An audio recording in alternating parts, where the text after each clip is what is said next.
Hello, hello. Good morning. Good morning. It's about 8:35 in the morning here on the 28th of March, 2023. We are only about maybe a week and a half away from April 6th, which is the day that I've been watching for weeks now.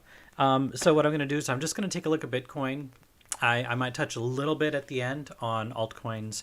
But before I get into all of this, as you all know, this is not financial advice. I'm not your financial advisor. You're responsible for your own trades, managing your own risk, doing your own research, and this is just my opinion on the market. So let's go ahead and move on into the chart.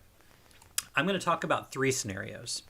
The first scenario is going to be an expanded flat. The second scenario is going to be a 1-2 wave structure. And the third scenario is going to be what kind of my primary is, which is going to be rising after a correction. I'm also going to be doing a little bit of a write-up on this on TradingView if you want to go and watch and follow that as well. So the expanded flat scenario, basically is, it's got a kind of a bearish outlook, right? Honestly, two of the three scenarios have a bearish outlook. The only bullish scenario that I have is the 1-2 wave structure. Basically, we've got a three-wave move up into wave A. So we've got this move right here. That is a three-wave move. We've got a correction here, a pullback, and then a correction here up into a wave A. And then we've got a nice three-wave move down here into wave B. So we've got three waves up, three waves down, and then we are working on, I think we can all agree, there is a five-wave structure that is currently in the works. And I'm actually, if you haven't noticed, I'm not on log scale right now. I'm on arithmetic scale. So that is just one thing to make note of. It's not super important at this point, but just to point out that that is what I'm looking at right now. So for an expanded flat, your target is typically going to be, beyond wave A. All right, so we've already satisfied that requirement. Wave B should go beyond the beginning of wave A. We've satisfied that requirement. Initially, I was completely ignoring and discounting the expanded flat wave structure because, it was a little too early to kind of make an assumption that that's what we were in. But alas, here we are. We have a series of Fibonacci targets, we'll call it a war zone, if you will, that's right inside of this first red box where we have found a significant amount of resistance. And what this is based off of is basically four different targets. Okay, the first one is this 1618. That 1618 is basically based off of this dominant pivot low, this dominant pivot high, and this pullback right here. That is 161.8% the size of wave A projected from the bottom of wave B. That's using your trend-based fib extension tool. We have this -236 and this -382. So let's talk about that one in particular. So that one is going to be based off of, let's see here. We've got this dominant pivot low here, this dominant pivot high here, and this pullback a little deep into the 50. We've got the 236 and the 382 extension targets based off of that. All right, so let me go ahead and hide that guy for the time being. So let's go ahead and put him on there, and I'm going to go ahead and hide that guy.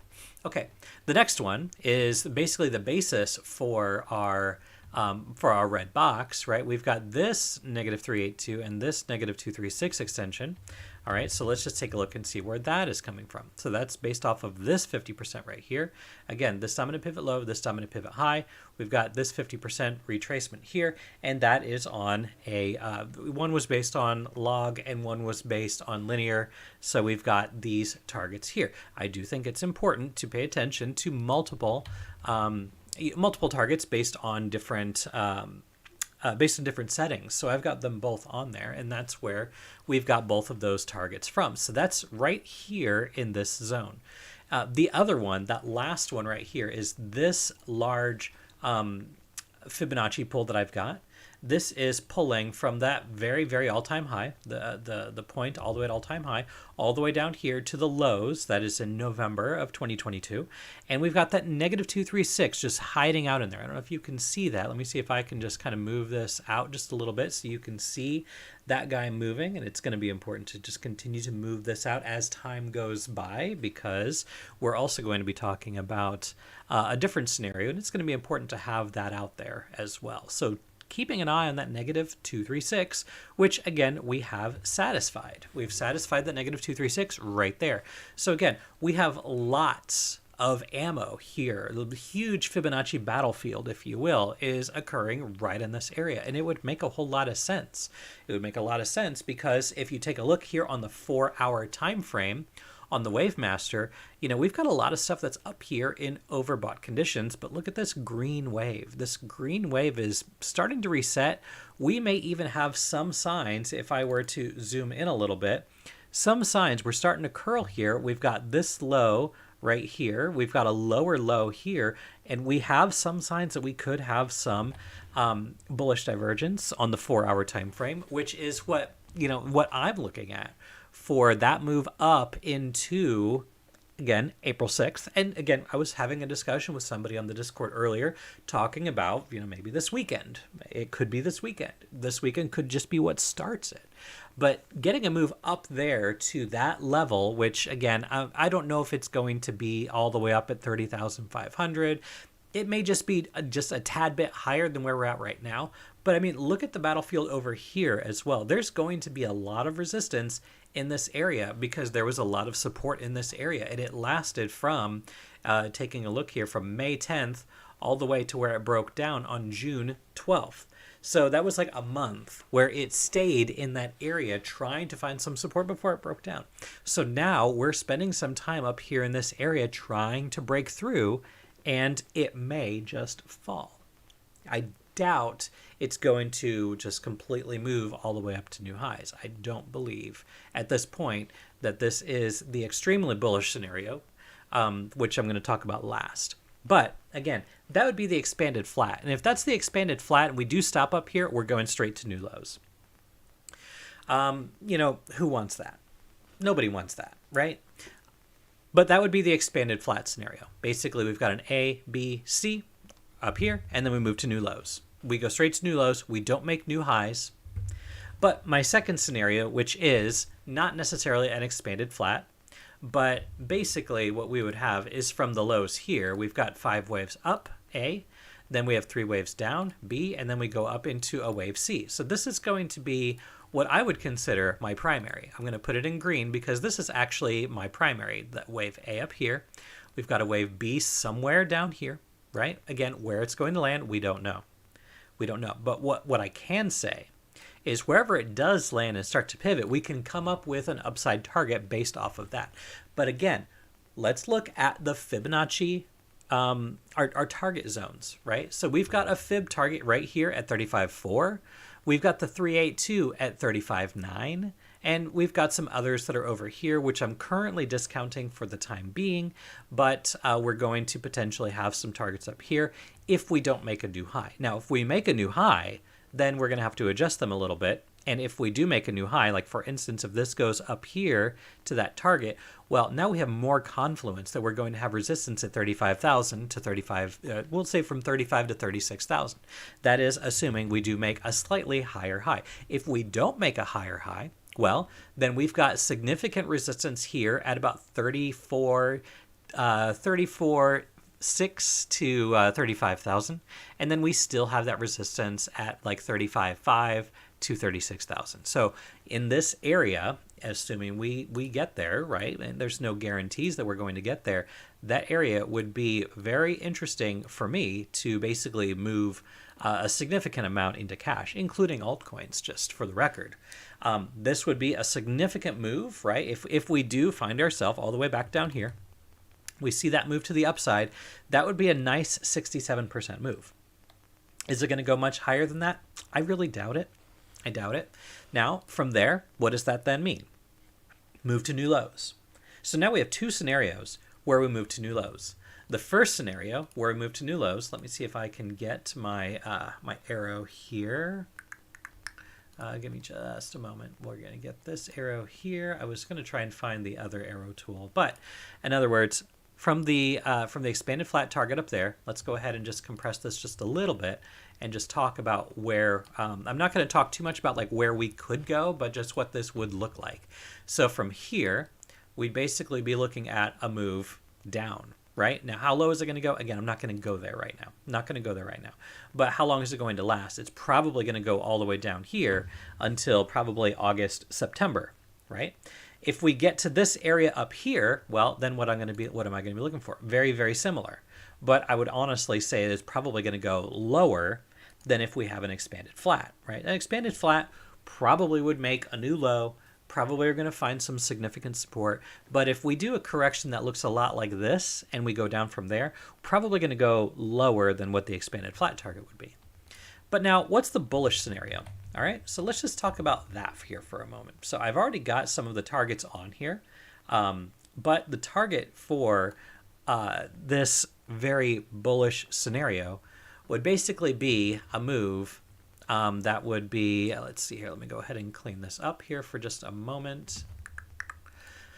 Okay, so if this is a 5-wave structure up, okay, let me just go ahead and put this on here. From the bottom, if this is a 5-wave structure up, and let's just say we don't make a new high, let's try and be a little conservative. And then let's say we move down to the 50 or the 618. That would be a move in this general area right here, right? So let's just take halfway. Say we move down to 21.6. Are we going to move down to 21.6? I don't know. We'll see. We'll have to wait and see. That third target is going to be right up here at about 44,000 to 44,500, somewhere in that area. 1618, 175. A lot of times I do try to take a look at that 175. Okay, so the 175 is going to be right up here, and that's going to be at about 46,000. So anywhere between 45 and 46,000, or 44.2 to 46,000, likely is where that's going to land. But that would be for your wave 3 target. And as we have seen, right? So if I take a look at this wave structure here, wave 3 went to 192%, right? So it actually went up higher. So wave 3 could go all the way up as high as 48,000. But again, we would be wanting to, once we get back down here, blow through this target. And if we blow through this target, well, we know that we're going to be going significantly higher. So managing your risk here and hopping back in, it's not a big deal, because more than likely you're going to get a little bit of a pullback and then a continuation. So if you do move to cash, you can get back in on a pullback if we break through. So don't chase it, but understand the way that the markets move. So if we do happen to find ourselves all the way up here at about 48,000, I think our confidence that we've got a 1, 2, 3 is pretty high. Then we get a nice solid wave move down. Then the upside target is going to be all the way up here at that 2618, maybe even higher, all the way back at basically almost the highs that we've experienced, closer to $60,000. Now that would be a significantly bullish move, and I would expect there to be a significant pullback from there, right? Getting that double top. I doubt we're going to raid the highs, but we could. But I do think we would get a significant pullback from there. And then, of course, to take that move higher. Now, if this is that scenario, like if we really, truly are in the 1, 2, 3 scenario, basically we're talking about a move to like $200,000, $300,000. And again, I don't think that's in the cards right now. Our global economy is not able to support that at this point. Now, you might say, yeah, but everybody's going to be flocking to Bitcoin as a safe haven, inflation-resistant asset, and you would be true. You'd be right there. But if you take a look at the analysis of what trading pairs have the most volume, it's not USD. It's not. USD accounts for very little volume on the markets. Most of it is Tether. So watch out for Tether, because we have seen bad news after bad news after bad news, and now you have what's happening with Binance, and them being investigated by the CFTC yet again, right? And again, that happened yesterday, 2 days ago, and we really didn't have a significant rejection based on that news.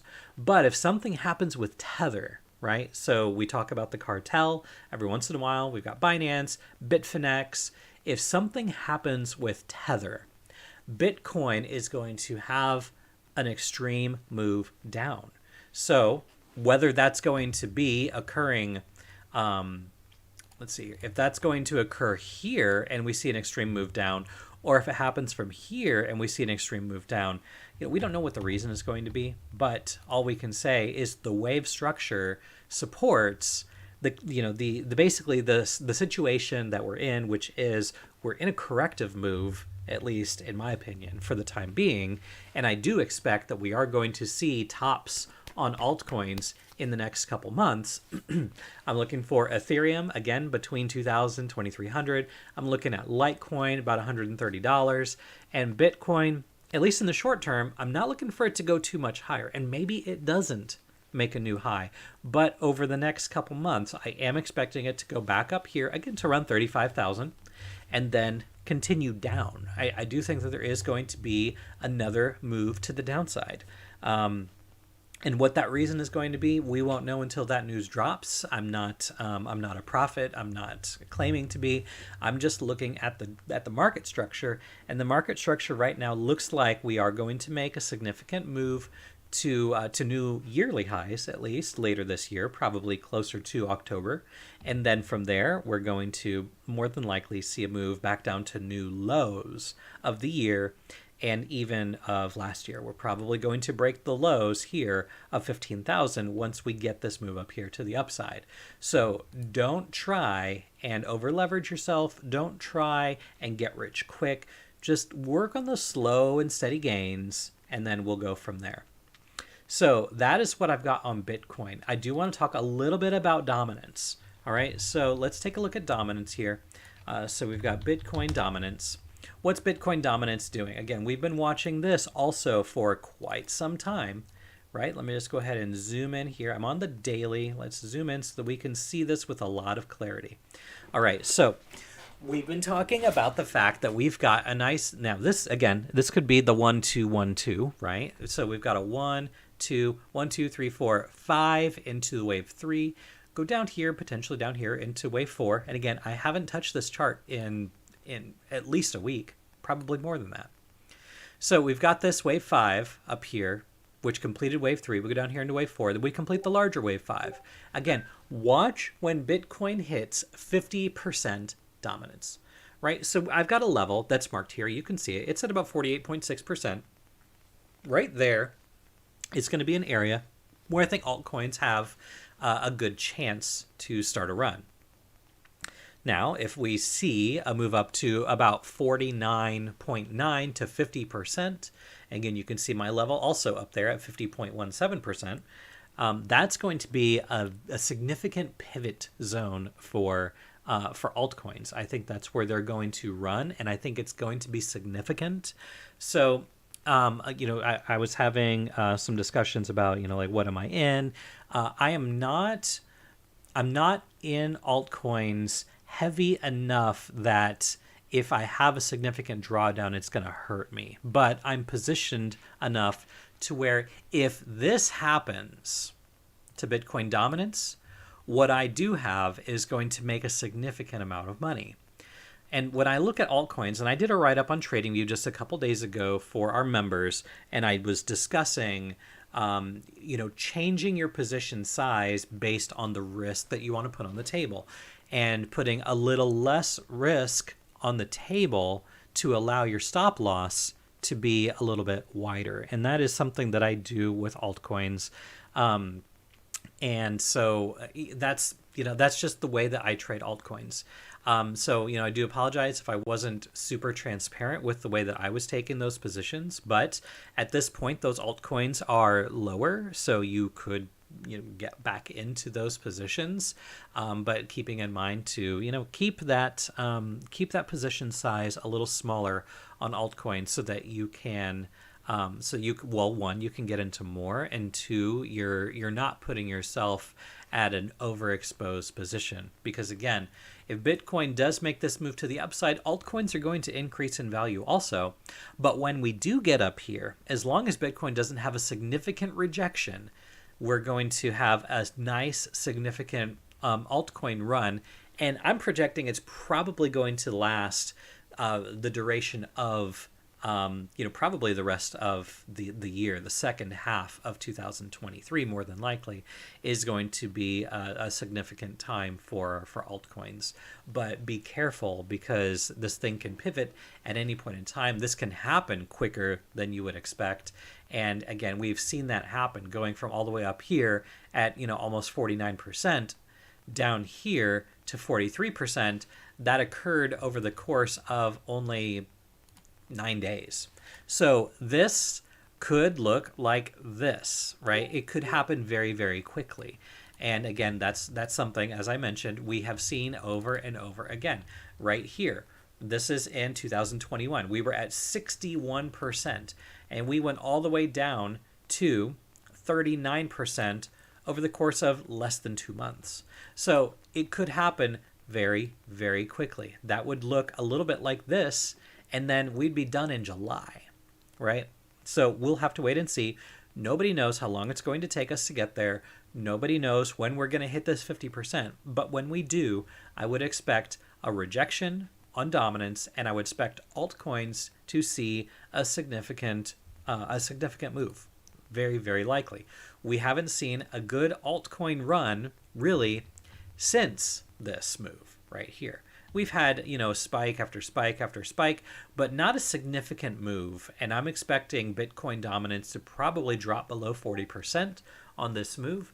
And then once it gets down here, that's when, again, my opinion, don't be in altcoins, right? Once we start that movement to the downside, don't continue rotating into altcoins that are running. You need to move that to cash and then look to get into Bitcoin, because when we get that low at 40, 38, 37%, your money should either be in cash or in Bitcoin, because when those alts are done, Bitcoin's going to run, and it's probably going to be a massive move that you are not going to expect. So you want to make sure that you learn the rotation and you take advantage of the rotation, because the money starts in Bitcoin and it goes into things like Litecoin and Ethereum, and then it's going to move into the smaller caps, which again, I've got positions in a lot of smaller caps, and they're going to make a significant move. But when they're done, move that money either into cash or into Bitcoin, because Bitcoin is probably going to make a significant move to the upside, because the rotation will go back into either Tether or Bitcoin. That is what the big players are going to do. So try and position yourself that way as well for the greatest chance of success. All right, I am done here. I'm good. I've been going for 23 minutes. I'm going to go ahead and end things. If this video did help you in any way, shape, or form, you know the deal. Like, subscribe, share if you need access to our Discord. If you need access to our indicators, the Wavemaster indicator, the momentum channel indicator, the volume analysis indicator, and of course we have the Wavemaster Pro for the advanced users. You can find all that information on BitDoctor.org. And of course, last but not least, wherever you are in the world, I hope you're having a good day, good night, and a good evening. Take care, everybody.